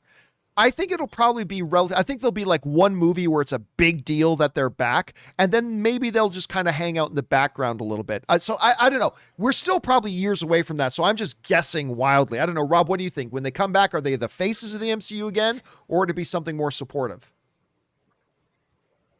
I think it's going to be more supportive. Right. I think Shang-Chi is one of the first new characters that they're introducing that I think is going to be a fan favorite. And I think just like a lot of people didn't know Iron Man in 2008 outside of comic book circles, I think Shang-Chi is going to be a favorite because it is so entertaining. I think they're going to be trying to build up new characters the same way they built up new characters from before. I mean, already they're bolstering old characters like Falcon and Winter Soldier and Wanda, and now they're Shang-Chi, and the Eternals are new characters. So I think they're really banking on new characters, which I think is smart. But, I mean, come on. I think, I mean, even if Tony Stark shows up as a hologram in an iron suit, so he's dead, but no, here's holographic Tony Stark. I mean, hell, they killed Picard in the last season of Picard, and he came back as a robot. So why not? Well, nope, your essence has been transmuted into the body of your Iron Man armor. You're like Ultron, but you're Tony Stark. They could do that. They can do anything. They could go get Captain America from the quantum realm. It's Quantum Mania. Anything can happen. But that's the thing about, I mean, it's not just the MCU, but any comic book thing. I mean, you don't even need to come up with a rational explanation. You just don't. They're just there. Well, but wait a minute. Like, you know what? Here's the thing. They could even adopt a little bit of continuity, schmonity, because at the end of that one X-Men, which one was it? Was it X-Men? Was it X-Men 3? Was that the one that ended with where Phoenix kills Charles and Charles evaporates? Yeah. And then, guess what? He just came back. They never explained it. Well, John, see, in the post-credit scene, he's in the hospital. Yeah, but they never explained it. He's just back. And so that was, they don't even need a rational explanation. The time travel. What? Blah, blah, blah, multiverse. What? Blah, blah, blah, spell. What? I mean, they could literally vomit up any excuse that they want, and they can bring them back. So that is that. By the way, Ms. Marvel sends in a super chat badge in the live chat. Thank you, Ms. Marvel. Appreciate that. All right. Next up. Who was that? That was Fangblades. Next, we go to Man of Steel Rules, who tips in like $20. Thank you, Man of Steel Rules. Appreciate that, dude. Who writes in, John and Rob, I know everyone has to go. Okay, let's try this again. I know everyone has a go-to movie to make them laugh. Mine happens to be Ruthless People. That's one I haven't heard people talk about in a long time. Danny DeVito, Judge Reinhold. Judge Reinhold. Remember when he was in like every movie? Anyway, and Bette Midler, such a funny movie. That is a great one. I remember when I was a kid, I don't know, Ruthless People wasn't necessarily a good one I should be watching as a kid, but when I was a kid, my parents had a couple of VHSs, and one of them was Ruthless People. And another one that I would pop in a lot was Romancing the Stone. And it was all kind of around, that era. So those are ones when I was a kid. I mean, today, the ones I always go to are Zoolander, Galaxy Quest, 40-Year-Old Virgin, Anchorman, Dodgeball. These are the ones I kind of go to now. But back then, Ruthless People was definitely one. I mean, it's never one of my big major ones, but Ruthless People, Romancing the Stone, that's when I was like really younger. But that, Rob, do you have a go-to, feel good, kind of smile, make you laugh kind of movie that you'd like to go to? Dude, I love Get Him to the Greek. I love Forgetting Sarah Marshall, but there's just something about Get Him to the Greek that I can't get enough of. But in terms of just, I'm talking comedy, but in terms of my warm, fuzzy overall movie that puts me in great moods, there's two, and they both start with the letter A, Almost Famous and Amelie. Nothing puts smiles on my face and warms my heart more than those two movies. Yeah, I love those ones. All right. And we just talked about Amelie the other day. Thanks a lot for writing that in, Man of Steel, and good job on bringing up Ruthless People. That hasn't been brought up much at all. By the way, Jetfire97 sends in a super chat badge in the live chat. Thank you, Jetfire. Appreciate that, man. All right. Next up, Ahmed Z writes, hey, John, I was watching the Disney Gallery for the Mandalorian Season 2 finale. I haven't watched that yet. I totally want to. And was really impressed at the effort, technology, and skill that went into making Mark Hamill look younger in the finale. But I remember my first impression of the work the VFX team did being really disappointing and almost like they were lazy about it. But on the contrary, they did a lot of work on it based on what I saw. Why do you think it didn't turn out as well as Thrawn's, for example, in Rogue One, thanks and bring on the filthy. Look, here's the thing. Everybody thinks everything they see in the movies is really easy to do. And it's not easy to do. It's an art. And yeah, I'm like you. I was not terribly impressed by how Luke looked in that final episode of Mandalorian. I agree. I've seen some other people remake that and have done a little bit of a better job. Sure. But it ain't easy. And a lot of effort and a lot of energy and a lot of man hours and a lot of creativity goes into getting it, making it. And look, at the end of the day, it didn't take away from it, right? Like Rob, it's not like, oh, nobody talked about the finale of Mandalorian because that Luke face just didn't look quite right. That's all anybody talked about for a week. Like all anybody talked about for a week was how amazing was that big reveal at the end of Mandalorian. That's all anybody talked about. And yes, during the discussion, we would all mention, yeah, the Luke face didn't look all that great. Well, whatever. It happened. They tried their best. They put a lot of effort into it. But why it didn't turn out better? Because it's really hard to make these things turn out great. And sure, I'm sure if they were offered a second chance to go back and do it again, maybe it would look better. But at the end of the day, did it ultimately ruin the scene? It didn't. So, I mean, it was fine. I don't know, Rob, how would you address that? Well, I mean, here's the thing. We, especially when you're looking at something in 4K, we know that we're not really looking at young Luke Skywalker because Mark Hamill is old now. And so you talk about the uncanny valley. I mean, they hired a guy, ILM hired that kid who did a better version of deepfake, but we act like it's really easy to do. And it's not. It's easy to do when you're using an app and an overlay at a certain resolution. But when you're trying to finish something at 4K and make it look real, it is incredibly difficult to do. And the technology just isn't quite there yet. And by the way, thank God it's not.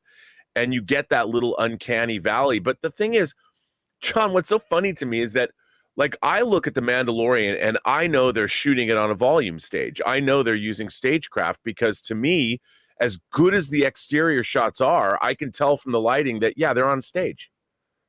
I mean, movies are it's all fake. Nothing is real.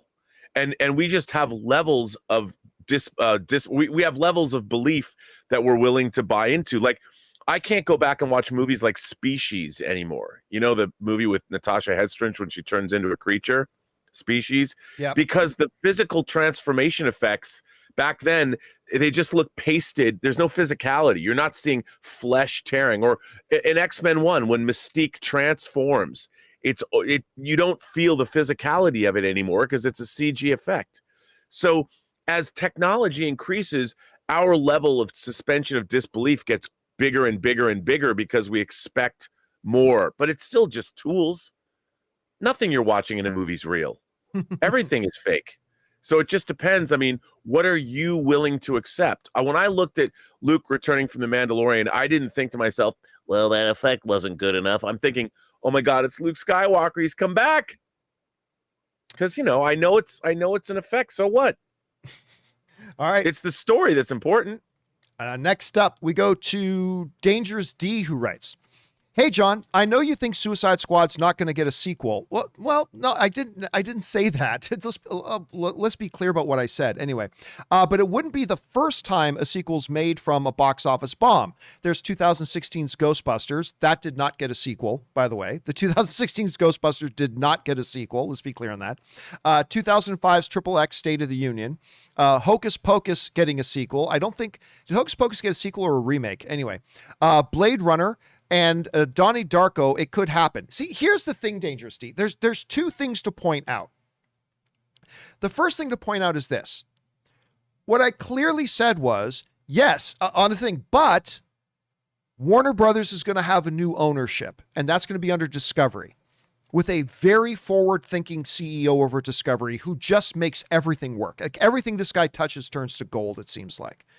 Like, there's a reason why something as stupid as Discovery is now, like, making the kind of money they're making. Like, it's insane what they do. So, and I said, under new ownership and under the new CEO, I've said this several times, and this is the one hope they have of doing it. He's going to look and say, look, the former management of Warner Brothers blew this. They didn't market it properly. They did the stupid day and date release thing. They did all these things wrong. But now we're going to give a sequel because the first movie was loved by the critics and the audiences. We're going to give this sequel. We're going to let them do a sequel, and we're going to give them the support they deserve.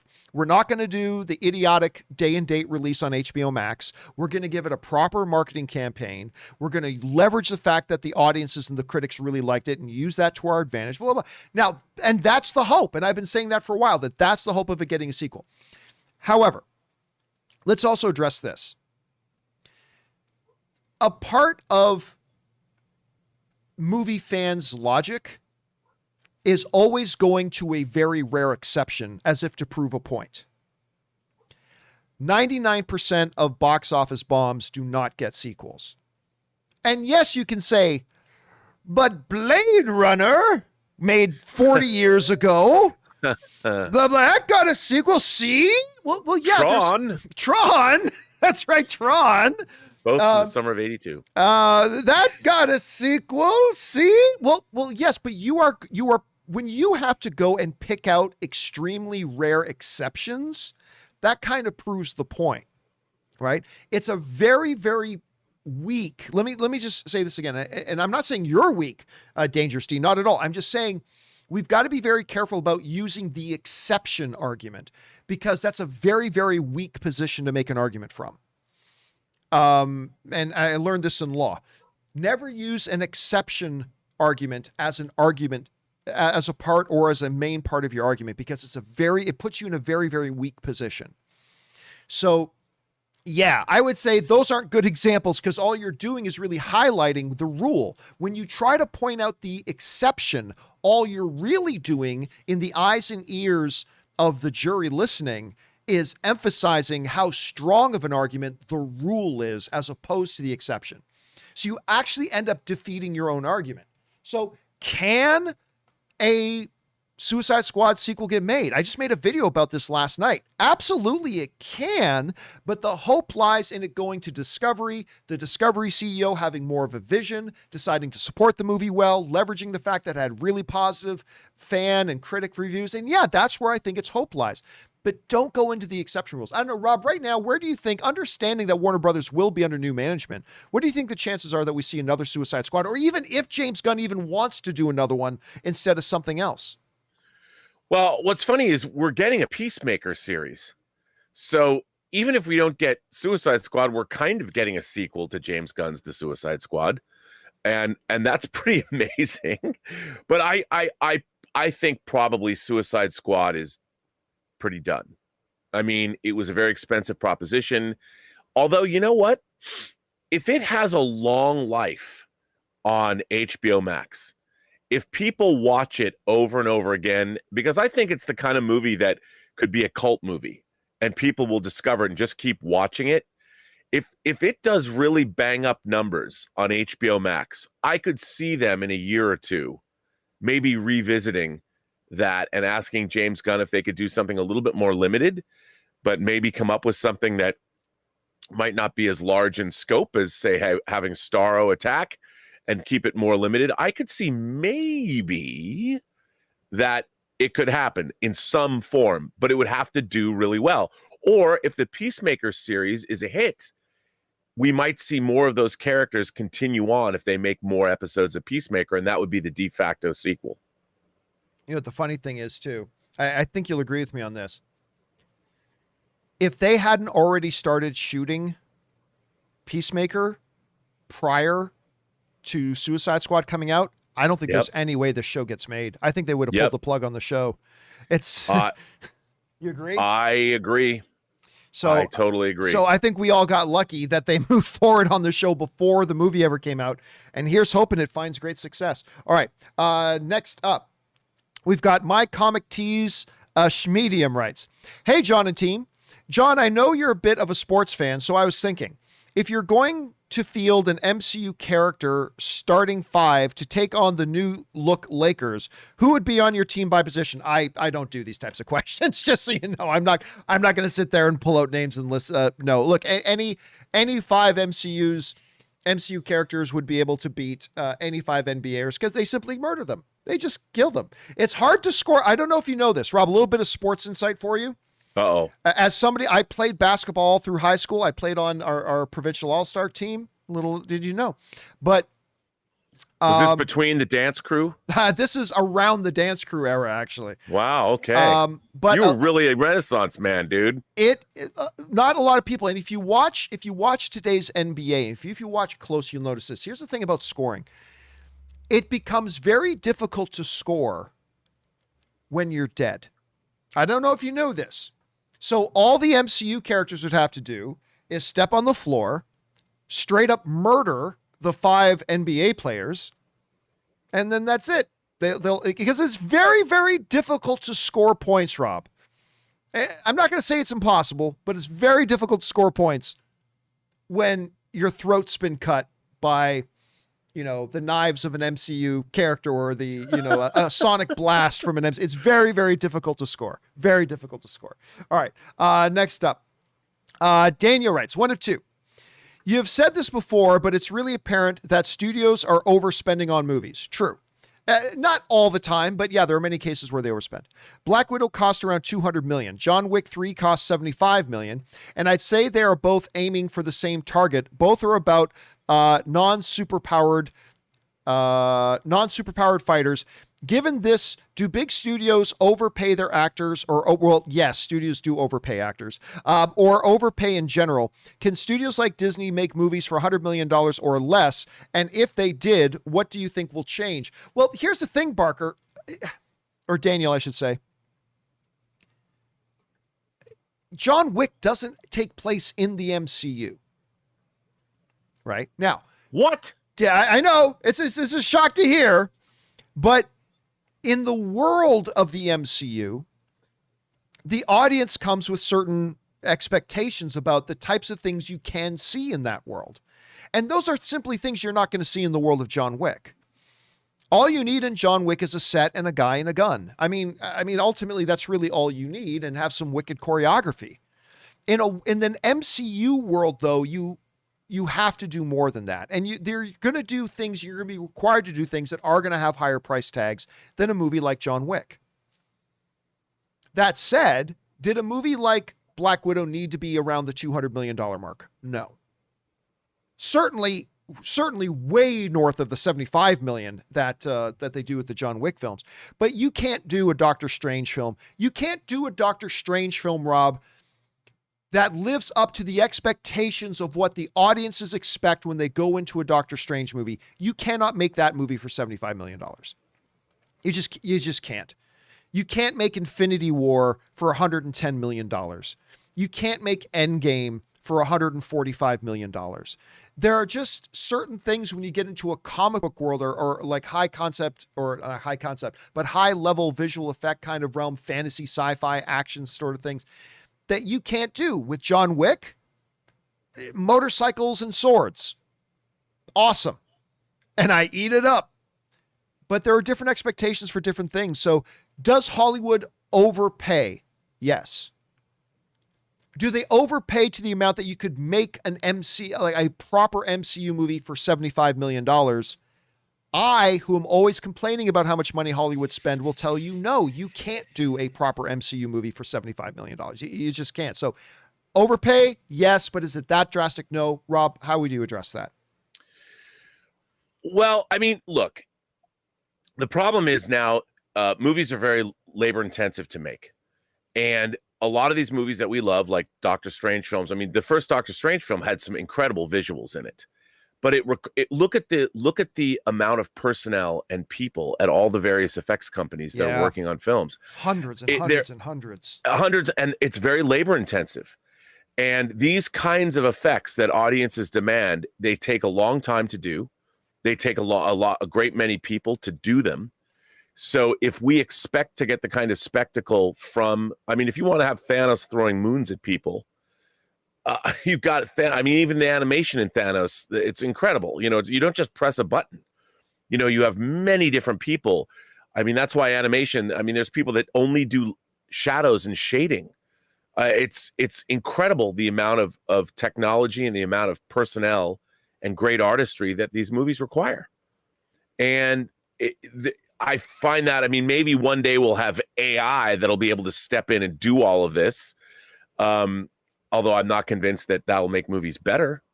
But it's just right now, the kind of things that we expect, that we know and love and we want out of our movies are inherently expensive. So there's really nothing they can do. And here's the other thing too. This is because I always get into arguments with fellow film fans when it comes to actor salaries. Like whenever they're saying like, oh, they're not going to bring back certain, and it seems like us film fans, our first reaction is pay the actor.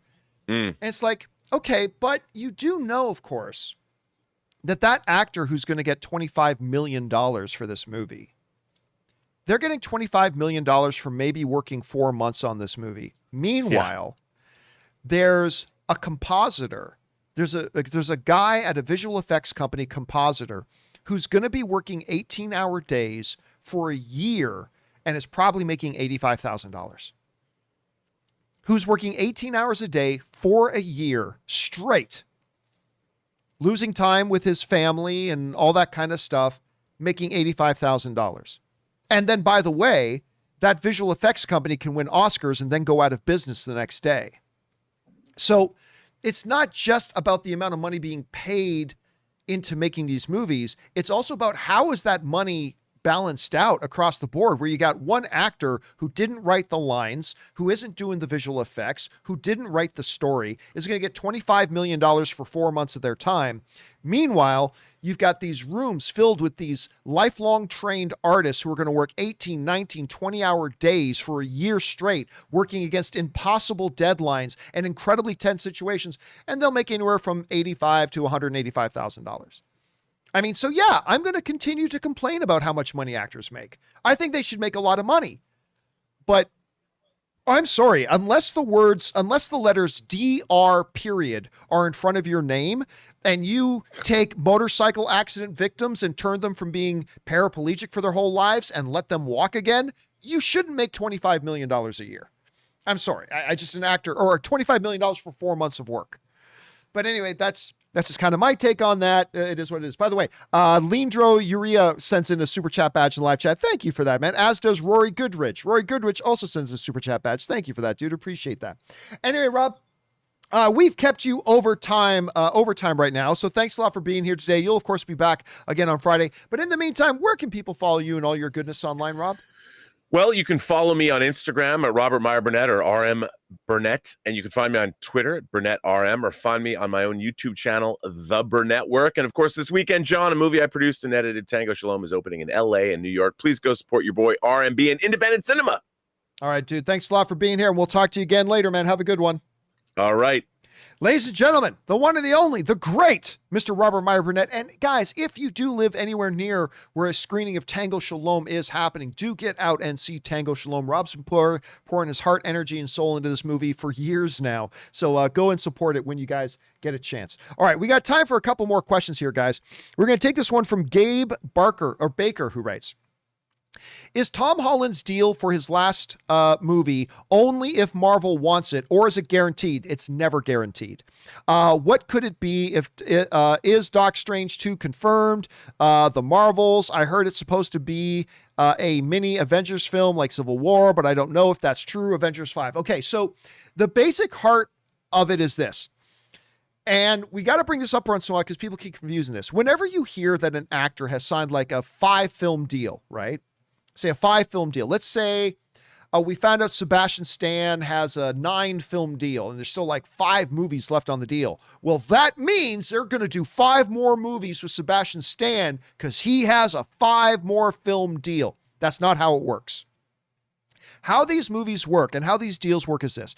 Let's say I join up with the MCU. Kevin Feige realizes, oh my God, it's obvious who should be the new Cyclops. John Campea should be our new Cyclops. Okay, in the MCU. So Kevin Feige comes to me, John Campea is going to be the new Cyclops. And they sign me to a 5-film deal. All right, 5-film deal. And then we do the first movie. And Kevin Feige and everybody else at Disney realizes that I suck. All right. So they're 1 film in, and they realize that I absolutely suck. I cannot act to save my life. And they're like, oh, damn, we made a mistake. Well, is Disney forced to use me for 4 more films because I've got a 5-film deal? Nope, that's not how it works.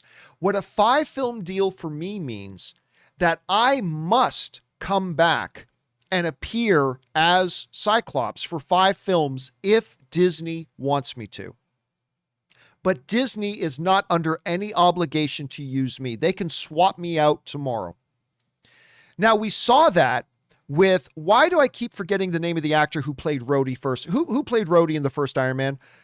I keep freezing on his name. He's in,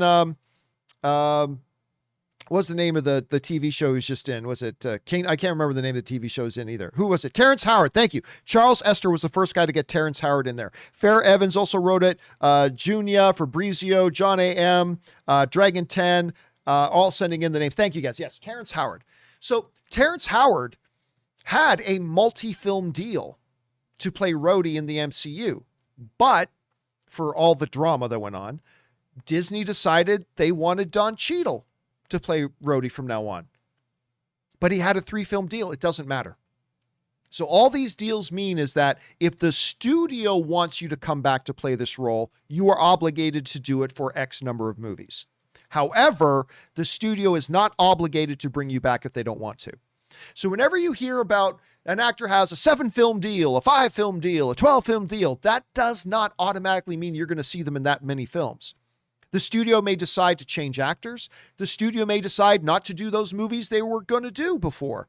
So, yeah, so that's the basic. It's an important thing to understand, and so keep that in mind. So, no, Disney does not have to, or Sony doesn't have to use Tom Holland in another film if they don't want to, but obviously they're going to want to. So there's that. All right. Next up, we have, that was Gabe. Next up is Ben Platt's nurse, who writes, hey, John, I'm a fan. I hear you might go to see the premiere of Ben's movie, Dear Evan Hansen. If you see him at the premiere, be sure to talk to him early. I can't keep him out too late. He's old and needs to get to bed early. And of course, we're talking, Ben Platt is the performer who's the star of Dear Evan Hansen. And I'm sure it's going to be great. And Aaron and I had some very heated debates while we were at CinemaCon over whether or not he looks too old for the role. I think he just looks too old for the role. I mean, he's not that old. I mean, I believe he's 28 or 29. It's not that he's too old for the role. It's just that to me, he looks too old for the role.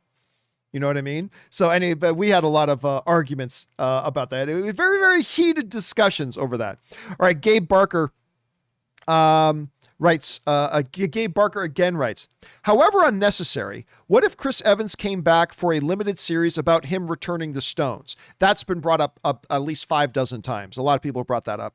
Not sure how many episodes to do. How well would this be received? Chances this actually gets made. Is Cap a character that would be devalued by Disney Plus? Yes.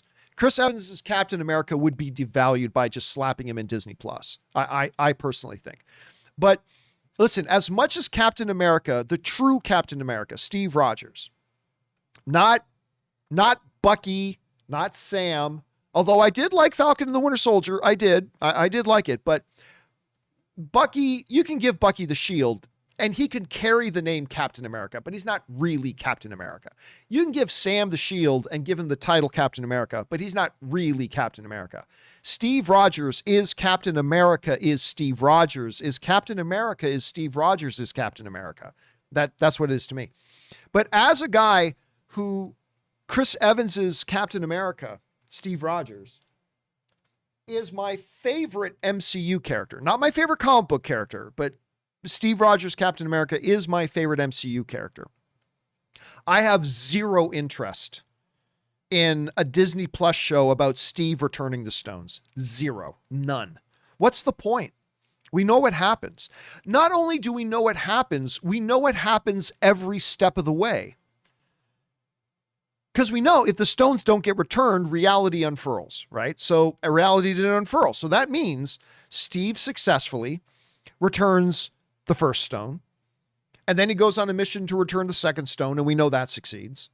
And then he goes on a mission to return the third stone, and we know that succeeds. And then he goes on a mission to return the fourth stone, and we know that succeeds. Like, if you look at something like Titanic, we could say that, well, we know that the ship sinks at the end. Yes, but we don't know, going in to watch James Cameron's Titanic, we don't know what's going to happen between the first frame and the last frame. Like, we know it ends up sinking, but we don't know the story you're going to tell in between. With Captain America returning the stones, we literally already know the outcome of every step of the way. Well, now he's got to go on an adventure to return the fifth stone. Well, we know he succeeds. Now he's going to go on an adventure to return the sixth stone. Well, we know that he succeeds. Then the next episode, he faces the tough decision: do I return back to my time, or do I stay here with Carter? Well, we already know what he decides to do. And then in the next episode, the Hydra of that era find him, and they're going to kill him. Does he survive? Well, we know he survives because we see old man Steve Laird. So it's like, it's one of those propositions where not only do we know the outcome, we know the outcome of every single episode already. So for that reason, I have absolutely zero interest in a Disney Plus show or movie about Captain America returning the stones at the end of Endgame. It just, to me, it's pointless. There's no purpose for it. So that's just my thing. As a Captain America fan, that's my take on it. All right. Next up, we've got, that was Gabe Barker again. Jonathan writes, Campea, brought to you by Zevia. Sponsor me, you sons of bitches. Zevia, we are about to till you. We were about to till you called us sons of bitches. Maybe be nicer, Jod. No, I'll tell you what. I'm not going to be nicer to these insufferably cheap sons of bitches at Zevia. Zevia Cola. Sponsor me, you sons of bitches.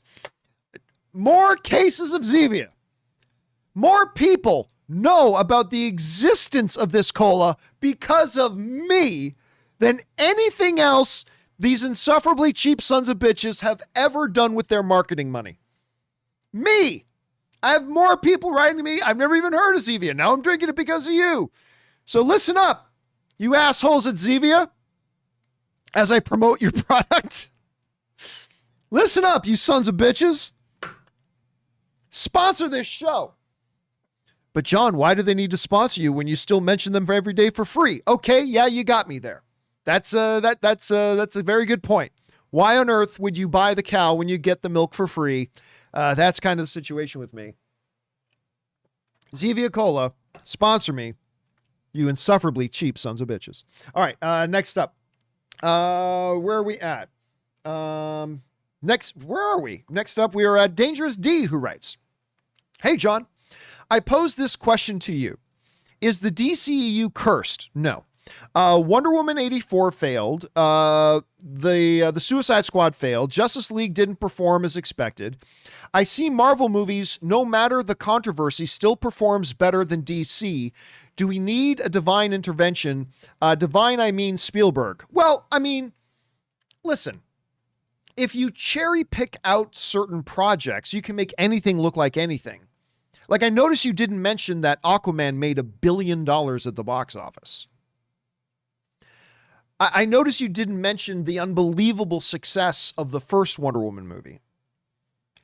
It's not DCEU, but it's still DC. I noticed you didn't mention that Joker was $1 billion film at the box office. Oh, and by the way, got nominated for Best Picture at the Academy Awards and won Best Actor at the Academy Awards for Joaquin Phoenix. I mean, so yeah, you can cherry pick these things out. But listen, you make movies, some will be good, some won't be good. Wonder Woman 80, I love the first Wonder Woman. Wonder Woman 84 was not good. Okay. Suicide Squad was great, but, you know, it's in a pandemic. Warner Brothers stabbed it in the back by putting it on HBO Max at the same time. It was rated R with no recognizable, stars. I mean, it just had a lot of things working against it, but they made a great movie. That's all you can ask them to do, make a great movie. So no, I don't think the DCU is cursed. What I do believe, and they're not going to do this, and that's fine. If I was suddenly in charge, like if the CEO of Discovery got a hold of me and said, Campea, we're going to put you in charge of the DCU from now on. What are we going to do? What I would say is we're wiping it all off the board and we're going to start from scratch. We're going to reboot this whole thing in 3 years. We're just going to reboot it. Reboot the DCEU. Get rid of all the baggage. Get rid of all the negativity that's already attached to it and just start fresh. But that's not what they're doing. And that's okay because they can still succeed. I think they're doing some good things. They got some really good looking projects on the go right now. So we'll see how it goes. All right. Let's see. What's next? That was Dangerous D. Next up, we got Willow, who writes, to answer your question regarding Mandarin versus Cantonese, good, because I need an answer to this. I'm a Mandarin speaker and I cannot understand any Cantonese.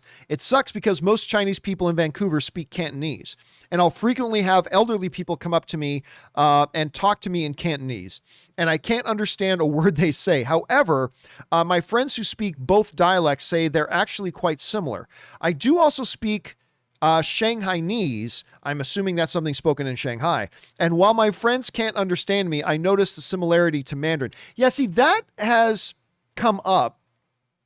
That has come up a lot because somebody asked me whether the Chinese that they're speaking in Shang-Chi is Mandarin or Cantonese, to which I have no idea. And I said on the show the other day, I don't even know, because people will tell you that the French spoken in France is different from the French spoken in Quebec, right? In French Canada.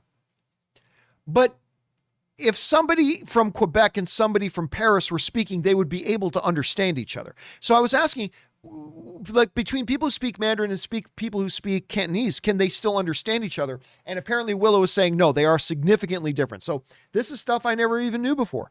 I never knew this stuff before. I'm getting an education in all this as we go forward and move along. Let's see here. Where I can't give anything. Okay. God writes, if Spider-Man isn't in the future Avengers titles, then I'll have to insist that Batman isn't in future Justice League titles. Sorry, it's only fair. My decision is final. Stay filthy, Geo, my favorite son. Well, I mean, I don't think there's an equivalent to that because, of course, Spider-Man is not a part of the Avengers. We got through the first couple of Avengers movies without Spider-Man even being in the universe. I don't know how you do Justice League without Batman, right? I just don't know how you do Justice League without Batman. That would be an interesting trick to pull. But yeah, anyway, there's that. Okay. Last question of the day, guys, comes to us from John Lee, who wrote, I know Rob has probably seen this already, but did you guys see that the Hot Toys has pre-orders for Wenwu and Shang-Chi figures? Yep. I saw Wenwu is, by the way, Shang-Chi's father in Shang-Chi. Everyone, please support Shang-Chi this weekend if you can. I saw it early and it was great. I definitely recommend seeing it in IMAX. Yeah, listen, I don't know if you guys saw these things. Let me see if I can bring this up. Shang-Chi Hot Toy. Let me see if I can find these. I'll bring them up if I can. So they just released the look of the Shang-Chi Hot Toys, and they look amazing. They look really, really good. Let's see if I can find a couple more of them. This is a good one too. If I can get it. Yeah. Look at the face sculpt on these things. My God. But here's the thing. This is one of the things that stops me from buying new Hot Toys. All right. Number one, they're just really expensive. Like I can buy a pop for $10. A Hot Toy is going to run me about $300. So that's why I really don't buy many Hot Toys. But the other thing that stops me from buying more Hot Toys is this. If these were available right now, if these figures were available right frickin' now, that I could jump online, order these figures, and I would have them in a week or a couple of days, that's a fantastic face sculpt. I would buy the hell out of these right now.